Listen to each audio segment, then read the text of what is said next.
En esta pequeña charla me gustaría explicar cómo las ciencias biológicas, ya sea la genética o la biología, no justifican de ninguna manera la existencia de razas humanas. Y por eso quiero meterme de lleno a la explicación de la variabilidad genética en las distintas poblaciones y en los individuos que conforman esas poblaciones humanas, y después hacer una comparativa de la genética establecida en las razas de perros y la comparación que se puede hacer con las posibles, genéticamente hablando, razas humanas. Bien, para hablar de la inviabilidad de las razas humanas desde una perspectiva de las ciencias biológicas como la genética o la biología, es importante resaltar dos temas importantes. Primero, que la diversidad humana se puede dar de dos maneras diferentes. En principio, en la comparación de genes que existen en diversas poblaciones o que popularmente podemos llamar razas, y entre los individuos que conforman esas poblaciones o razas, en un primer punto. En un segundo punto, la comparación de lo que sí podemos aceptar de manera informal por la zootecnia como razas de perros con las razas humanas o las agrupaciones humanas. Para hablar de la variación genética humana, es importante remitirse a los estudios del importante biólogo evolutivo Richard Lewontin, quien en 1972 escribió un artículo bastante profundo sobre la diversidad genética humana, que eventualmente escribiría en algunos de sus libros como No están los genes, publicado en 1987, y que se ha reeditado hasta la fecha sin ningún problema. Ahora bien, ¿qué es lo que nos dice Richard Lewontin en estos estudios? Primero, que hay que reconocer que el 99.9% que se considera que todos los humanos coincidimos genéticamente hablando, no es del todo cierto. Aunque es atinado hablar que somos genéticamente muy similares, hay que hacer el énfasis o hay que detallar específicamente en qué parte de nuestro material hereditario sí coincidimos en esa proporción. Recordemos que el ADN, nuestro material genético, nuestro material hereditario, nuestro genoma, se conforma de distintas partes de material genético. En ellos hay transposones, exones, intrones o incluso hace décadas todavía se le consideraba a ciertas partes del ADN como material de ADN basura o de desecho, porque no identificábamos muy bien las funciones que tenían. Ahora sabemos que funcionan para apagar o encender genes o simplemente para regularlos. Por lo tanto, en la proporción de estos genes, que forman parte de todo el material hereditario, hay un 80% que sí que se comparten en todos los seres humanos. Cualquier población o cualquier individuo tiene el 80% igual a cualquier otra persona.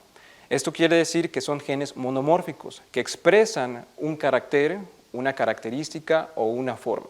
Esto nos da nuestra identidad como especie, nuestras articulaciones, nuestros sistemas, nuestros órganos, el corazón, un cuello, un cerebro, etc., lo que nos identifica como especie Homo sapiens, que lo mismo puede pasar en las diversas especies. Pero ¿qué pasa con el 20% restante, el cuarto restante de genes que poseemos? Estos genes se llaman genes polimórficos y tienen la capacidad de expresar diversos alelos, es decir, de expresar diversas formas o diversas características con solo un gen. ¿Cuáles son estos genes? Son difíciles de identificar porque no suelen ser tan visuales. Enzimas que degradan algún proceso del metabolismo, la altura, por ejemplo, de las personas, o el caso más típico, identificado y estudiado, como es los tipos de sangre, que tenemos el A, el B y el O. Con estos tipos de sangre, Richard Lewontin lo que propone es analizar la proporción de frecuencias que se encuentran en las poblaciones humanas. Y entonces lo primero que hace es, voy a revisar en poblaciones de Brasil, de Bélgica, de algún continente en especial, qué tanto se encuentran en estas proporciones. Y lo que encuentra es que puede haber 5% de sangre tipo B en la población belga, 55% de sangre tipo A y un 40% de sangre tipo O. Esto lo hace con diversas poblaciones, encontrando resultados similares o distintos, pero lo importante a rescatar es que los alelos, los tipos de sangre, independientemente de su frecuencia alélica, de su proporción, se encuentran todos en las poblaciones humanas.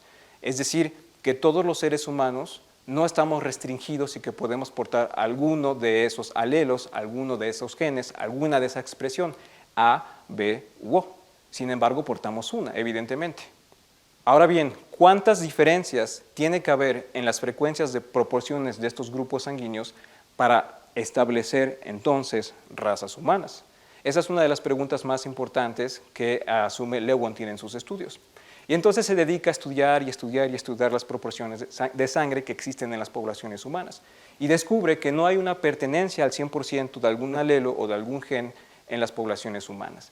De ahí surge la pregunta, ¿qué pasa si analizamos diversos genes polimórficos, no solamente el de la sangre, sino diversos genes polimórficos como la altura, como enzimas que degradan o metabolizan, etcétera, en muchas poblaciones humanas o en los individuos que conforman esas poblaciones?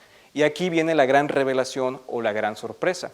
Lewontin y sus colaboradores encuentran para el año de 1972, en donde todavía no estaba mucho la tecnología avanzada de genética y recombinación, encuentra que la variabilidad genética realmente yace en los individuos, en la comparación de personas, en un individuo que puede ser el vecino, en un individuo que puede estar a 1 kilómetro, en un individuo que puede estar a 5, y no en la comparación de poblaciones humanas.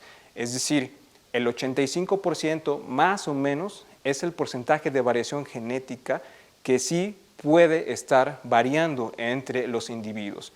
Y solamente hay un 3 o un 5 o un 10, depende de las investigaciones o los autores, que son las comparaciones que existen o los porcentajes que existen entre las poblaciones. ¿Esto qué quiere decir? Que es muy complicado entonces hablar genéticamente de la posibilidad de que existan razas humanas o poblaciones bien identificadas o delimitadas genéticamente hablando, porque la gran variedad de la genética existe en la comparación de individuos y no en la comparación de poblaciones. Ahora bien, ¿por qué, si genéticamente hablando existen estas proporciones, se mantiene la idea de que puede ser que geográficamente o poblacionalmente existan razas? Yo pienso que esto se debe a que la forma del cabello, el color de la piel, el color de los ojos, la forma de los ojos, son caracteres visuales para los cuales estamos casi educados o entrenados para dividir a las personas y conformar de esa manera etiquetas. Esto, sin embargo, se puede romper si tuviéramos una excelente educación desde las ciencias biológicas, como es el caso de la biología o la genética. Dicho lo anterior sobre la diversidad genética en humanos, creo que valdría la pena hacer un ejercicio muy interesante comparando lo que conocemos como razas de perros y lo que podrían ser razas humanas, porque las razas de perros pues están un poco informalmente establecidas debido a la zootecnia o a las personas fanáticas a la domesticidad y crianza. ¿Qué pasa con las razas de perro? Bueno, en principio, genéticamente hablando, se espera que al analizar las diversas razas de perro, sí pudieran ser los integrantes de una raza muy similares genéticamente hablando y la comparativa de las distintas razas sea distintas. Eso claro que justificaría la existencia de las posibles razas de perro.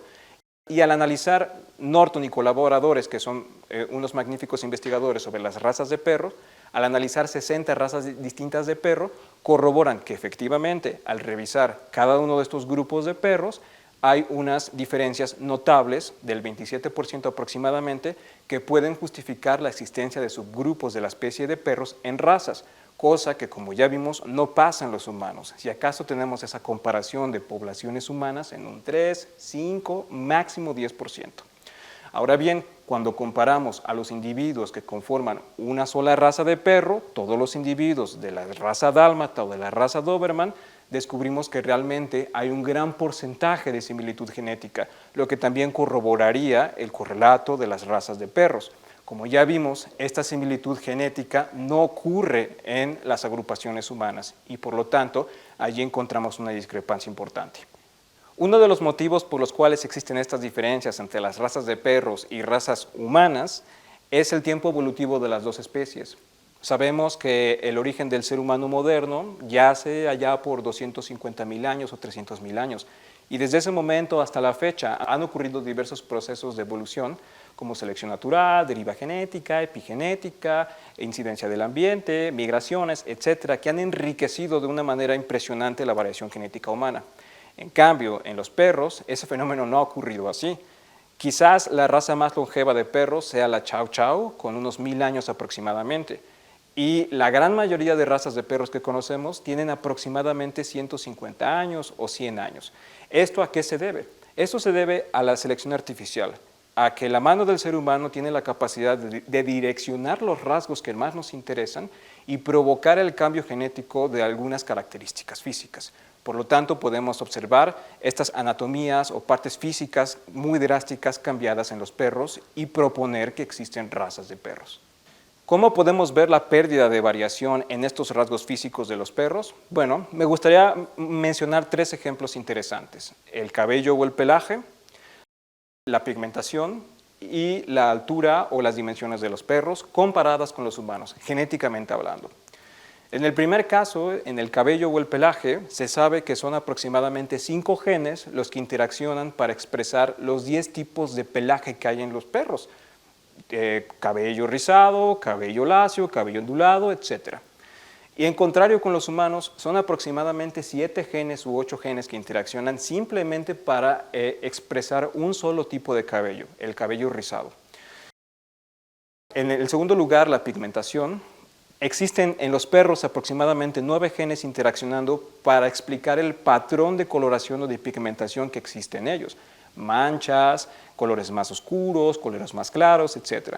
Y en cambio en los humanos hay aproximadamente 16 o 17 genes tan solo para explicar la tercera parte de la pigmentación corporal de las poblaciones europeas. En cambio la altura, que es el ejemplo que a mí más me causa interés, se sabe aproximadamente que el promedio del hombre occidental estadounidense es de 1,77 centímetros. No obstante, un ejercicio interesante sería comparar la altura del jugador más alto de la NBA con el jugador más bajo. El más alto mide aproximadamente, o ha medido aproximadamente 2,30 centímetros y el más bajo 1,60 centímetros. Es decir, hablamos de una diferencia de 70 centímetros. En cambio, la situación de los perros, el Doberman o el Gran Danés, que son de los perros más altos, miden hasta 80 o 90 centímetros. Y un perro chihuahua o un pequinés pueden llegar a medir 20 o 30 centímetros. Hablamos de una diferencia o una proporción de 4 veces el tamaño entre raza y raza. Si nosotros comparamos esa proporción de 4 veces, por supuesto que no la vamos a encontrar en los humanos. Es imposible encontrar un humano de 8 metros comparado con otro de 2 metros. Suena hasta ridículo. Estoy hablando de proporciones de humanos y perros adultos, ¿no? Porque las proporciones podrían variar en función del crecimiento de vida. Pero como esas proporciones anatómicas, en el caso de la altura, existen varias en los perros que tampoco corresponden a la de los humanos. Dígase el tamaño de la cola, dígase el tamaño del hocico, dígase las mandíbulas, dígase la nariz y por supuesto la altura. Bien, ¿cuáles son las conclusiones que podemos obtener de hacer la comparación genética de razas de perros y de humanos? Que la selección natural y fuerzas evolutivas han regido la evolución del ser humano y han provocado a través de muchas generaciones, desde hace 250.000 años, que haya una riqueza impresionante en la variación genética humana. En cambio, en los perros, a través de selección artificial, la dirección, la domesticación y dirección de rasgos, encontramos, sí, una gran diversidad de razas de perros, pero una pérdida de variación genética impresionante. Por lo tanto, ¿qué podemos deducir? Que las razas que son producto de la selección artificial y domesticidad han generado la pérdida de variación genética. Y en cambio en los humanos, la selección natural ha provocado una riqueza de variación genética.